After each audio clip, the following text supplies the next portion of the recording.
Heading into the middle of the Atlantic now because we're going to look at one of the most famous shipwrecks of all time, the focus of all those documentaries and Hollywood movies. But there's one version of Titanic we have never seen until this morning. The Titanic, a symbol of both greatness and tragedy, lies on the ocean floor, its once grand structure now giving in to the strong natural forces. Getting such a huge ship back presents a big challenge, with each try risking more harm to those who tried to retrieve the remains. Is it possible to bring the Titanic back to the surface 100 years after it sank? Scientists think it might be. They're considering some ideas, like using huge balloons or freezing the wreck with super-cold liquid nitrogen.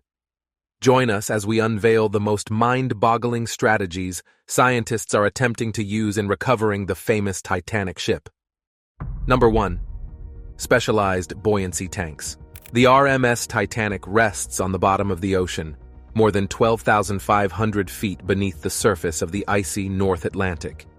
This famous ship met its tragic end on April 15, 1912, after hitting an iceberg on its first journey, leading to the loss of over 1,500 lives.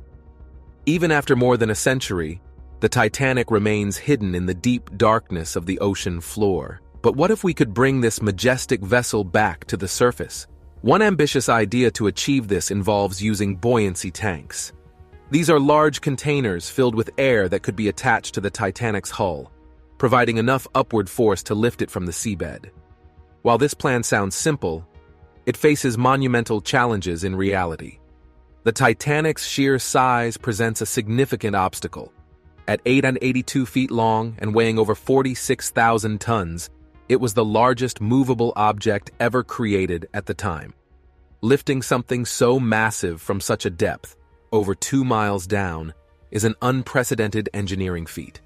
Specialized buoyancy tanks would need to be custom-built to withstand the immense pressure at that depth, which is estimated to be around 5,500 pounds per square inch, more than double the pressure in an average car tire. These tanks would have to be made from incredibly strong materials and undergo rigorous testing before being deployed to the wreck site. Distributing buoyancy evenly across the wreck site is another challenge. The Titanic split in two before sinking, with its bow and stern sections lying about 2,000 feet apart on the seabed. A careful analysis would be necessary to determine the number of tanks required and where they must be placed to lift both sections simultaneously. Uneven lifting forces could further damage the already fragile wreck. Delivering and securely attaching these tanks to the wreckage also requires advanced technologies. Remotely operated underwater vehicles would be essential to place each tank, while technical divers would need to bolt them onto the Titanic's hull. Every phase of the operation must be closely monitored to prevent any mishaps. Even the detachment of just one tank could throw off the entire lift's balance. Moreover, the amount of compressed air needed is staggering. Displacing thousands of tons of water requires pumping vast amounts of air into the tanks. This necessitates large surface support vessels to provide the compressed air, along with a network of durable pipes and pumps running from the surface vessels down to the tanks. Monitoring this complex system from over 12,500 feet above adds another layer of challenge. The operation would require advanced equipment and highly skilled personnel to ensure its success. Number 2. Freezing with liquid nitrogen. The Titanic's downfall, famously attributed to ice, has sparked discussions on whether ice could hold the key to salvaging its wreck. Despite sounding ambitious, proposals have surfaced suggesting the use of liquid nitrogen to freeze and encapsulate the Titanic wreckage entirely, facilitating its retrieval as a single frozen block. The process, although seemingly straightforward, poses significant technical challenges. Initially, a metal mesh would be constructed around the wreck to protect its delicate structure during freezing. Subsequently, liquid nitrogen would be pumped down to the wreck site to rapidly freeze the surrounding water, transforming the ship into a solid block of ice that would float upward as one cohesive unit. However, the practical implementation of this concept is far from simple. The sheer quantity of liquid nitrogen required is staggering. Freezing a span over 1,000 feet across and encompassing a 46,000-ton ship necessitates vast amounts of liquefied nitrogen gas. Constructing a metal mesh around the wreck also presents challenges, including potential disruption to the delicate ecosystem and the need for engineering expertise to contain such a massive and fragile object. Moreover, delivering these massive quantities of liquid nitrogen, 12,500 feet below the surface, is the first hurdle.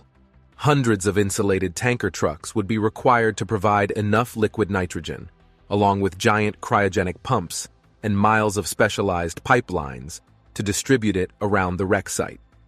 Once on site, maintaining near-freezing temperatures and managing intense pressures at extreme depths pose further complications. Ensuring the liquid nitrogen remains in liquid form as it is pumped down is crucial for effective freezing, requiring custom-engineered nozzles, valves, and flow controls. Additionally, the ocean's natural thermal insulation hampers rapid freezing, as seawater's high thermal mass and conductivity absorb significant energy before cooling. Overcoming these challenges stretches the limits of cryogenic technology. Furthermore, frozen seafloor sediments could impede freezing distribution across the wreck site, necessitating constant monitoring and adjustment of the injection process. This task is particularly daunting in the darkness thousands of feet below the surface. While theoretically possible, delivering such immense refrigeration power nearly 3 miles beneath the insulating ocean presents technological and logistical hurdles as significant as the Titanic itself. This ambitious freezing method, akin to a literal moonshot, remains in the realm of fiction for now. Nevertheless, its vision of raising the legendary liner in one massive block of ice continues to captivate the imagination. Number 3. Lifting the remains with magnets. Utilizing the power of magnets to lift iron is a fascinating idea. Imagine if we could employ magnetism itself to raise parts of the Titanic wreckage from the ocean floor by attaching powerful electromagnets to the ship's iron-based materials. This innovative approach offers a non-invasive way to retrieve pieces of the deteriorating liner. The basic concept involves using large salvage electromagnets to attach to and pull upwards on iron and steel components of the wreck, such as hull plates and structural framing.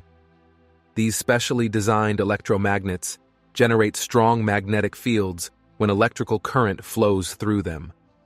Theoretically, the magnetic attraction force could provide enough lift to raise some wreck fragments despite their massive size and weight. However, there are significant challenges to overcome in implementing this method, especially at extreme ocean depths. One major hurdle is the need to generate magnets with enough strength to physically lift multiple-ton pieces of a shipwreck from thousands of feet below the surface.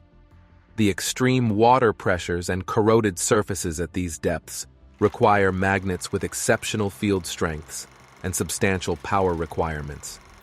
Additionally, the electrical cabling used to power the magnets must be reinforced to withstand the immense forces involved in lifting heavy wreckage. The magnets must also be capable of selectively attaching to and quickly releasing from the wreck components to avoid damaging fragile remnants or becoming entangled in debris. Control systems for the magnets must allow for precise detachment and reattachment, even in total darkness and while supporting heavy wreckage upside down. Achieving this level of control at extreme ocean depths presents its own set of challenges. There are also specific risks associated with lifting actual shipwrecks, such as the Titanic. The structural integrity of the Titanic has been severely compromised after a century underwater. Some new video showing just how much the legendary Titanic is deteriorating. And magnetic lifting stresses could inadvertently cause corrosion, fractures, or detach rivets and collapse plates. Moreover, sudden shifts or collapses of wreck debris while being lifted could snap cabling and bury or entangle the electromagnets. These hazards become more pronounced the deeper the operation is conducted.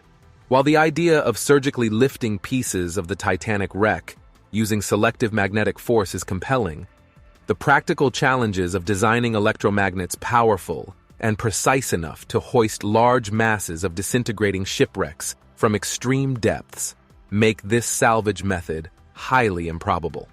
Number 4. Lifting important artifacts and memorabilias. Imagine a colossal underwater surgical theater equipped with intricately controlled robotic scalpels and saws. A patient lying on the operating table is the decaying wreck of the RMS Titanic. The objective is to meticulously dissect this historic ocean liner into segments and lift each section independently. However, executing the extremely precise cutting needed to slice up the fragile wreck at extreme depths pushes this salvage concept to its limits. The basic idea involves using advanced cutting tools to sever the Titanic into more manageable segments, which can then be individually lifted to the surface. In theory, by slicing it up this way, the challenge shifts from raising one gigantic wreck to raising a series of smaller chunks. But this plan critically hinges on the ability to cut the ship apart with masterful care. The remoteness and depth of the site pose the first obstacles. All cutting operations must be done robotically by tethered machines or autonomous underwater vehicles. This restricts responsiveness and physical control while introducing communication lags. Additionally, the total darkness complicates matters, although external cameras light the way. The cutting tools themselves present another challenge. They must slice rapidly through thick steel, but also transition quickly to fragile areas without causing damage. A combination of specialized cutting systems would likely be needed, including large hydraulic shears, diamond wire saws, plasma torches, abrasive cutters, and more. Each has its pros and cons. Perhaps the greatest challenge is choosing optimal cut patterns that section the ship without weakening it during the process or causing it to collapse under its weight. The structural analyses required border on fishy deterioration, and debris-limited safe lift points also constrain how cuts can be made and how chunks are separated. There was an attempt to raise a small section of the Titanic's hull back in 1996, but it failed. A salvage company used a submersible vessel to attach diesel-filled balloons to the 21-ton piece, which had 4 portholes and a door. The balloons were supposed to lift the section to the surface, where it would be taken to a museum. The company planned to raise the Titanic part by part over several years. However, the lines holding the section snapped, and it fell back to the ocean floor. The operation cost $1.5 million and was a disaster. Number 5. The underwater balloons. The structural integrity of the Titanic has been compromised due to the application of stresses and forces in improper locations. Real-time monitoring of the lift and adjusting the airfill rates and sequences for each bag would necessitate a complex control system. Today's chosen topic revolves around scientists' novel approach to recovering the Titanic, which could revolutionize the process. Their proposal involves using a massive hook to snag the liner and lift it in one piece or cutting it into sections beforehand. While this idea may seem unconventional, there are historical precedents for using extreme measures to salvage sunken ships. Implementing this plan for the Titanic poses significant challenges. Lowering a giant grappling hook to latch onto the Titanic risks, causing further damage to the already fragile wreck. However, similar methods have been successful in raising smaller vessels. The main obstacle lies in constructing equipment on a scale sufficient to lift a 46,000-ton object. Despite the immense challenge, proponents argue that this approach may be more feasible than surgically dismantling the Titanic using advanced underwater saws. The alternative method involves precisely cutting the Titanic into manageable sections for lifting. Although this method allows for greater control, it requires meticulous planning and execution. Sectional dismantling has been employed in the past to salvage naval warships, demonstrating its potential effectiveness. If either method proves successful, the remnants of the Titanic could be restored and displayed in a museum exhibition. Preserving the Titanic's wreckage presents an opportunity for future generations to witness the iconic liner up close and learn about its tragic history. However, significant obstacles remain in safely raising the decaying Titanic. More than a century after the unthinkable happened to the unsinkable, life goes on aboard the Titanic. The feasibility of such an endeavor is a matter of debate, and opinions on whether attempts should be made to retrieve this fragile piece of history vary. Ultimately, the decision to proceed with the recovery efforts will depend on various factors, including technological advancements, environmental considerations, and ethical concerns. Engaging in thoughtful discourse on this topic will help inform the best course of action for preserving the Titanic's legacy for future generations. Number 6. Controlled explosion mechanism. Some scientists have suggested an unconventional way to retrieve the Titanic wreck: blowing it up with dynamite. At first, this might sound crazy and destructive, but there's a method behind the madness. The idea is to use controlled explosions to break the wreck into smaller pieces, making it easier to lift without destroying this historic relic. However, pulling off this plan is incredibly tricky. Imagine trying to blow up a disintegrating shipwreck that's miles underwater. It's full of uncertainties. The basic idea is to strategically place explosive charges on and around the wreck and then detonate them in a careful sequence. This should theoretically break the Titanic into smaller chunks scattered across the debris field. These smaller sections could then be lifted one by one or in groups, making the whole operation more manageable. Traditional explosives like TNT and RDX won't work. We need specialized shaped charges that can focus their explosive force precisely. These charges have to be strong enough to break through thick steel plates without completely pulverizing the surrounding structure. Figuring out where to place them and when to set them off requires a lot of meticulous planning and analysis. Even then, there are still risks. A small mistake or an unforeseen weakness in the wreck could lead to a disaster. And because we're dealing with underwater explosions, things get even more complicated. The shock waves behave differently in water, which increases the chances of unintended damage. Doing all of this at extreme depths adds another layer of difficulty. It takes a lot of skill and advanced technology to place charges across a massive underwater debris field. And monitoring the explosions in real time is crucial, but incredibly challenging. We also need to be prepared for things to go wrong. If something unexpected happens during the operation, we have to be ready to adjust the plan on the fly. While the idea of carefully blowing up the Titanic to salvage it might sound methodical on paper, the reality is far riskier. The uncertainties surrounding wreck stability, blast physics, precise placement, and deep-sea operations might mean that this concept remains just a theory. Number 7. The Submersible Cranes. This isn't just any old crane. It's a special kind designed for deep-sea missions. Think of it as a super crane for the ocean's depths. The goal is to lift the massive Titanic wreck from its watery grave. But it's no easy task.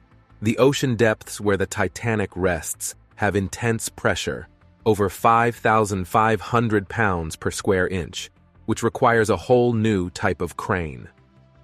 To make this happen, engineers are pushing the boundaries of what's possible in mechanical engineering and material science.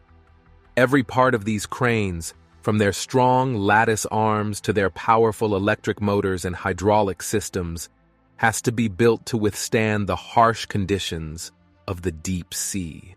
Bringing the Titanic back to the surface requires expertise from various fields like offshore oil drilling, undersea robotics, and aerospace engineering.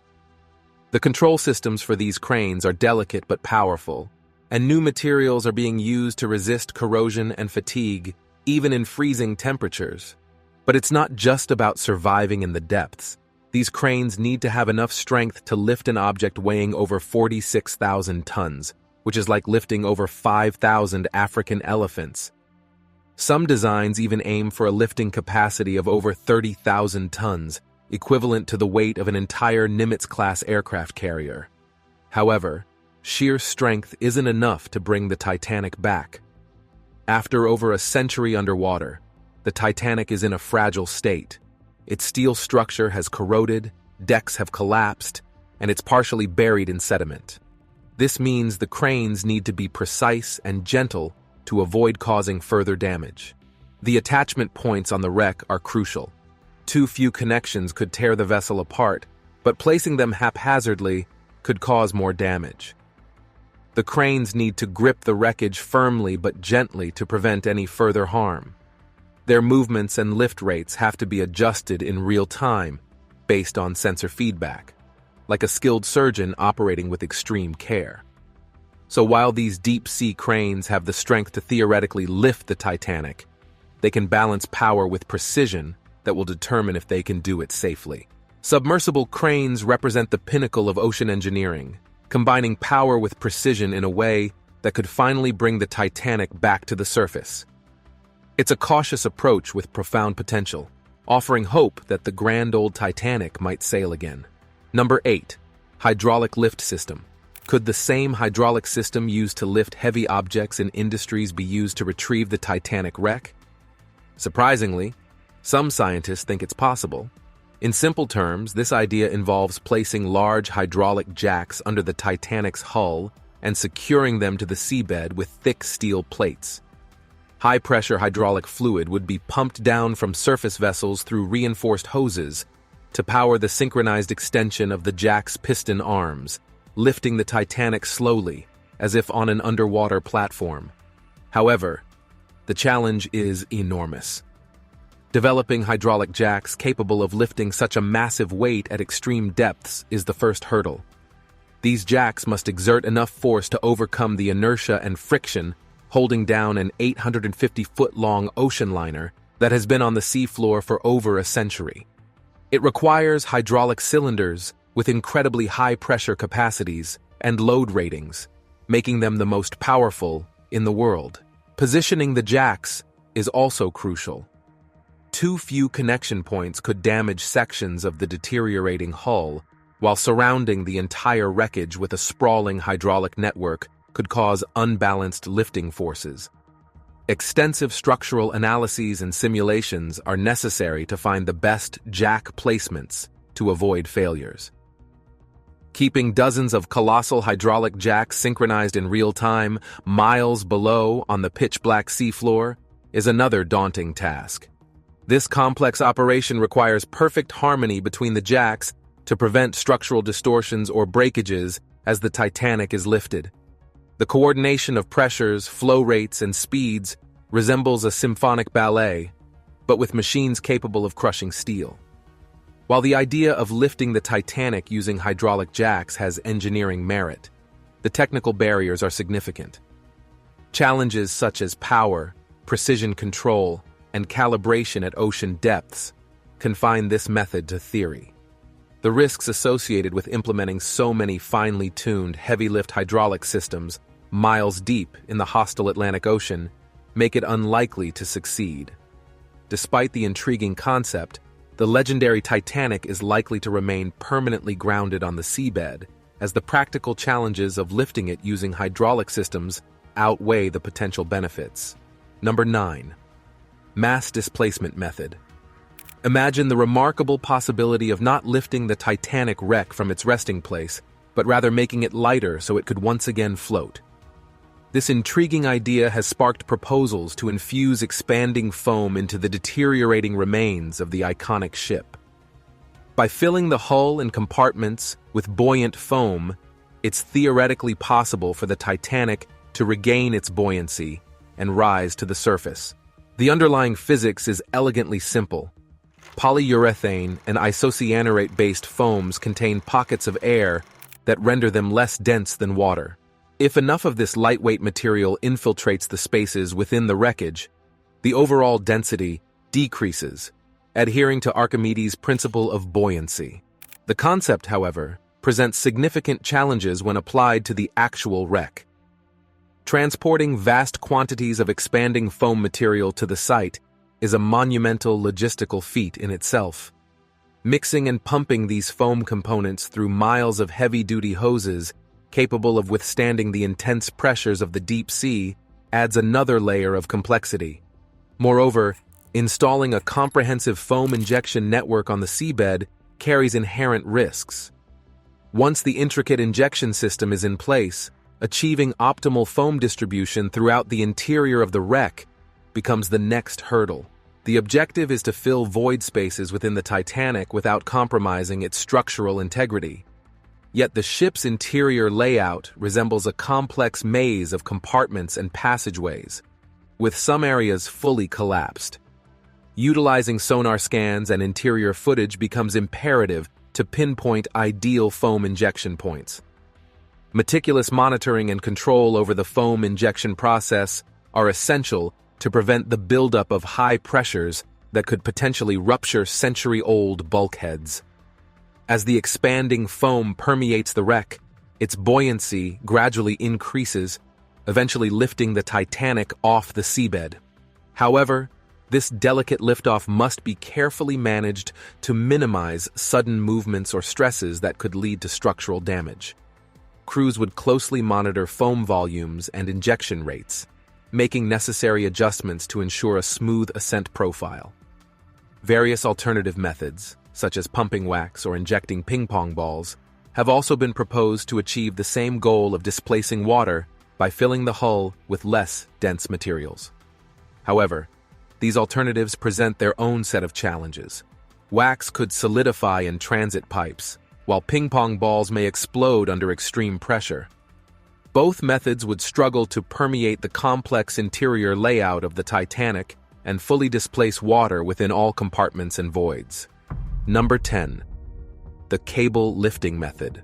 One of the proposals to bring the Titanic back to the surface involves using cables.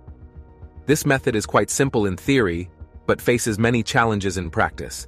To lift something as heavy as the Titanic, which weighs over 46,000 tons, from such great depths, we need incredibly strong cables and cranes. These cables would have to be made from materials like ultra-high molecular weight polyethylene, which is super strong and resistant to corrosion. The cranes would be massive maritime salvage cranes, the largest in the world, mounted on special heavy lift vessels. But even with the strongest cables and most powerful cranes, we still need to securely attach them to the wreck. This is a big challenge because the Titanic is broken into two main sections and is falling apart quickly. To attach multiple lifting points on both the front and back sections, we need advanced submersible robots and divers. These attachment points have to be placed in the strongest parts of the wreck to avoid any accidents. If the cables are attached poorly, the Titanic could break apart completely. We also need to lift the wreck evenly to prevent any tilting or skewing that could cause it to collapse under stress. This means the cranes have to raise the cables at the same speed to ensure even lifting. Monitoring and adjusting in real time is crucial to maintaining symmetry and preventing any disasters. It's a complicated process that requires precision and expertise. Interestingly, the Titanic wreck lies approximately 12,500 feet below the surface of the Atlantic Ocean.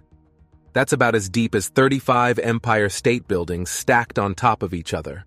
Additionally, the wreck is located in an area known as the Titanic Basin, which is a cold, dark, and challenging environment for any salvage operation.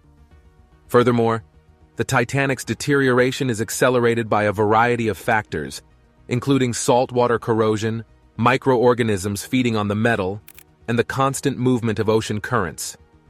This makes the task of lifting the wreck even more urgent and complex. In terms of technology, the advanced submersible robots and remotely operated vehicles used in salvage operations are equipped with cutting-edge cameras, manipulator arms, and sensors to navigate the treacherous underwater terrain and perform delicate tasks like attaching lifting points. Moreover, the process of synchronizing the lift of such a massive and delicate structure like the Titanic requires intricate planning and coordination. It's akin to orchestrating a symphony, where every movement of the cranes and adjustment of the cables must be carefully choreographed to ensure the safety of the operation and the preservation of the wreck. The idea of raising the Titanic using cables and cranes may seem straightforward, but the reality is far more complex. It involves overcoming numerous technical, logistical, and environmental challenges to achieve success. However, With advancements in technology and the dedication of skilled professionals, it remains a possibility. Number 11. Remote-operated vehicles. Remote-operated vehicles are advanced underwater machines designed to explore the depths of the ocean that human divers cannot reach. These robotic marvels are equipped with cameras, sensors, and sometimes mechanical arms, allowing scientists, engineers, and explorers to study and interact with the underwater environment from the safety of the surface. One of the key features of ROVs is their ability to be controlled remotely from a surface vessel or even from land, hence the name remotely operated. This means that operators can guide the ROV to specific locations, maneuver it around obstacles, and capture high-definition video and images of underwater landscapes, marine life, and even underwater structures like shipwrecks and oil rigs. ROVs come in various sizes and configurations, ranging from small, lightweight models used for recreational purposes to massive industrial-grade machines employed in deep-sea exploration and offshore industries. These vehicles are typically equipped with thrusters for propulsion and are powered by electric batteries, or in some cases, by tethering to a surface vessel for power and communication. The exploration capabilities of ROVs are truly impressive. Some models are capable of diving to depths exceeding 6,000 meters, allowing researchers to investigate the deepest parts of the ocean, such as the Mariana Trench, the deepest known point on Earth's seabed. At these extreme depths, pressures are immense, reaching over 1,000 times that of the surface atmosphere. ROVs are specially built to withstand these harsh conditions, with robust construction and pressure-resistant materials. One of the most famous ROVs is Jason, operated by the Woods Hole Oceanographic Institution.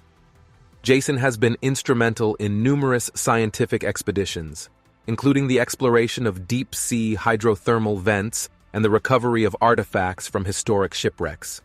Equipped with high-resolution cameras, sonar systems, and robotic arms, Jason can perform delicate tasks with precision and accuracy, making it an invaluable tool for marine research. Another notable ROV is Hercules, operated by the Ocean Exploration Trust. Hercules has been used in expeditions around the world, including the exploration of the Titanic wreck site and the discovery of new deep-sea species.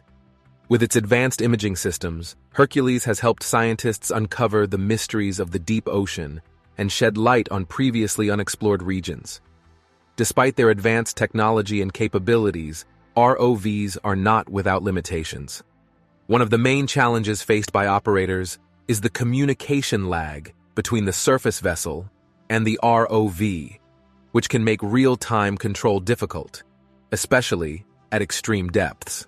Additionally, navigating through complex underwater terrain and avoiding obstacles can be challenging, requiring skilled operators and sophisticated navigation systems.